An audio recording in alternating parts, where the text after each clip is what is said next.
Good morning. কেমন আছেন বন্ধুরা? আশা করি ভালো আছেন, আমিও ভালো আছি। তো সকালবেলায় মাছ দিয়েই শুরু করে দিলাম। কাটাপোনা মাছগুলো ফ্রিজ থেকে বার করে নিলাম, আর বাচ্চুবাবু চারাপোনা মাছ আমার আর বাচ্চুবাবুর জন্য নিয়ে এলো। তো কাটাপোনা মাছগুলো ছেলেটার আর মেয়েটার জন্য করব। তো চলুন মাছগুলো একটু বেছে নিতে হবে, ভীষণই আঁশ আছে। ফুলকোগুলো আমি একদমই পছন্দ করি না, ফুলকোগুলোকে বার করে ফেলতে হবে। মাছে ফুলকো থাকলেই না আমার একদম দেখতে ভালো লাগে না। তবে আমি বলেছিলাম যে অল্পই একটু মাছ নিয়ে এসো, তো অল্প করেই একটু মাছ নিয়ে এসছে, আর মাঝখান দিয়ে কেটে নিয়েই এসছে। অল্প অল্পই মাছ খাবো, আর এখনও বরফটা কাটিনি।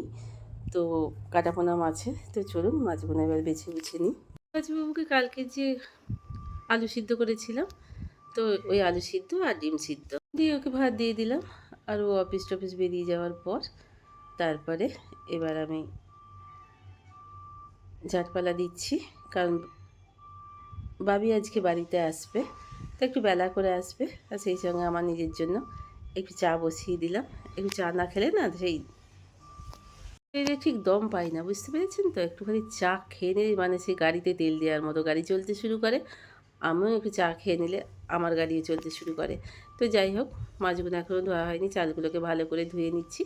ধুয়ে নিয়ে তারপরে চলুন আর একবার ভালো করে ধুয়ে তারপরে হাঁড়িতে দিয়ে দেবো। বাচ্চাও খেয়ে বেরিয়ে গেল, ওকে ডিম ভাতে আর কালকের আলু সিদ্ধ ছিল, ভাত ছিল, একটু গরম করে দিয়ে দিলাম। ওই খেয়ে চলে গেল। আর বাইরে কোথাও দূরে আদিবাসী ভাইদের কি সুন্দর গান ভেসে আসছে, শুনতে পাচ্ছেন?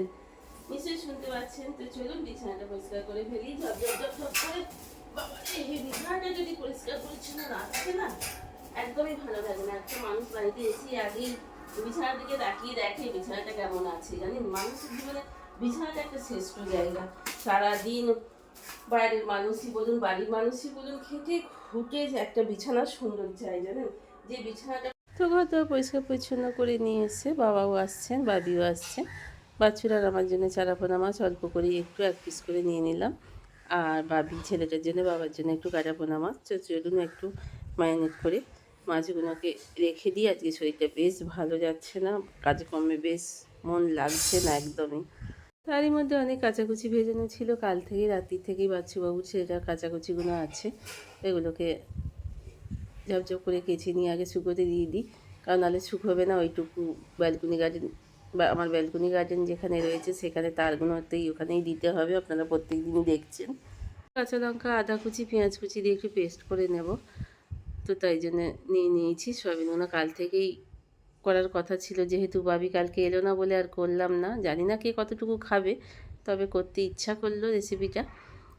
তো দেখুন ছিটকে এমন ধরিনি, মাথাটা ছিটকে একবার খুলে বেরিয়ে গেল, চারিদিকে ছিটকে ছাটকে একাকার হয়ে গেল, কি অবস্থা দেখুন। তো স্নান টান করে পুজো টুজো করে রান্নাঘরে চলে এলাম, আমি রান্না করার পালা।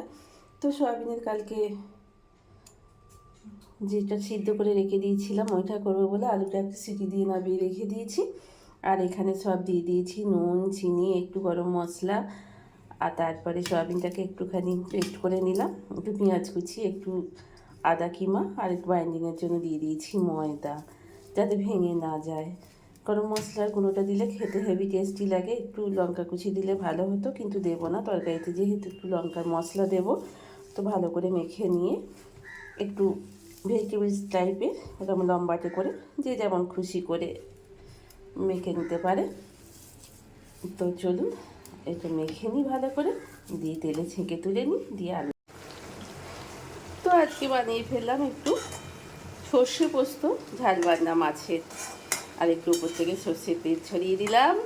আহা, কি সুন্দর টেরেস লাগছে দেখুন। তো চলুন এবার বাবা শাক নিয়ে এসছে, শাকটাকে একটু ভালো করে সিদ্ধ করে নিই। কত দেবো? 4টে মানুষ, 4টে পাত, কত মানুষকে দেবে মানুষ? হ্যাঁ হ্যাঁ, ওরা যদি আলাদা থাকতো, বউ থাকতো, ওদের সংসার আলাদা হতো, তাহলে আপনি হয়তো সবাই বুঝতো। তবে তাহলে আপনি ভাবুন তো, এগুলো তো ভাববার বিষয় আছে না। একজনকে, মা বাবাকে দেখবেন তবুও দেওয়া যায়, কিন্তু বাড়ি শুদ্ধ সব মানুষকে কিন্তু।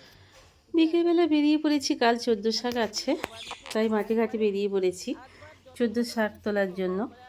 তো এই যে বললাম না, নিজের কোনো রূপ গুণ না থাকলেও সংসারকে গুছিয়ে রাখার, সুন্দর করে গুছিয়ে রাখার ক্ষমতা আমাকে ঠাকুর ভগবান দিয়েছেন, জানেন তো। তো সুন্দর করে গুছিয়ে রাখারই চেষ্টা করি, সব একা হাতে নিজে হাতে ধরে সব কিছুটাই করার চেষ্টা করি। রূপ না দিলেই বা গুণ না দিলেই বা যেটুকু দিয়েছেন সেটুকুই সংসারকে গুছিয়ে রাখার পক্ষে অনেকটাই যথেষ্ট। তার জন্যে রূপ বা গুণের কোনো প্রয়োজন হয় না, সংসার সবাই করতে পারে গুছিয়ে, একটু বুদ্ধি থাকলেই। তার জন্য শিক্ষিত হওয়ারও দরকার পড়ে না, আর রূপেরও কোনো দরকার পড়ে না। তবে যেটুকু ভগবান আমায় দিয়েছেন সেটুকু অনেকটাই। তো 14 শাক হবে, সব শাক পাওয়া যাবে না, তো 7টা কি 9টা কি 11টা যা পাবো তাই দিই কালকে। তাই জন্য এখানে চলে এসেছি শাক তুলতে। তো কি সুন্দর শাক হয়ে এখানে 1 কেজি মটন নিয়ে নিয়েছি এবং ম্যারিনেটের জন্য দই দিয়ে দিয়েছি, আদা রসুন পেঁয়াজের পেস্ট দিয়ে দিয়েছি, অবশ্যই একটু জিরেও বেঁকে দিয়েছি। জিরেটা বেঁকে দিলে কি হয় বলুন তো, ফ্লেভারটা একটু অন্য রকমের আছে। আর কাঁচা সর্ষের তেল বেশ খানিকটা দিয়ে দিয়েছি। তো চলুন ভালো করে ম্যারিনেট করে রেখে দিই। এখনও কিছুটা মশলা আছে, পরে বাবারে হাতটা কি জ্বালা করছে, আমার হাতটা কেটে গেছে কি করে, হেভি দেখতে লাগছে, মনে হচ্ছে কাঁচাই খেয়ে নিই, কিন্তু আমি এক পিসও খাই না, জানেন তো। ওই যে ভগবান বলেছে না, সব থাকবে ঘরে কিন্তু তুই খেতে পাবি না। খাওয়াটাও তো ভাগ্যে থাকা চাই না। তো বাচ্চুবাবু বাবি সবাই মিলেই বললো আমার জন্য চিকেন নিয়ে আসবে, কিন্তু কত রকমের রাখবো বলুন তো, ভাতটাই না বালাম। একদিনে 2 রকমের রান্না করতে ভালো লাগে না, আবার একদিন চিকেনটা হবে তখন সবাই মিলে খেতে পাবো, কি বলুন।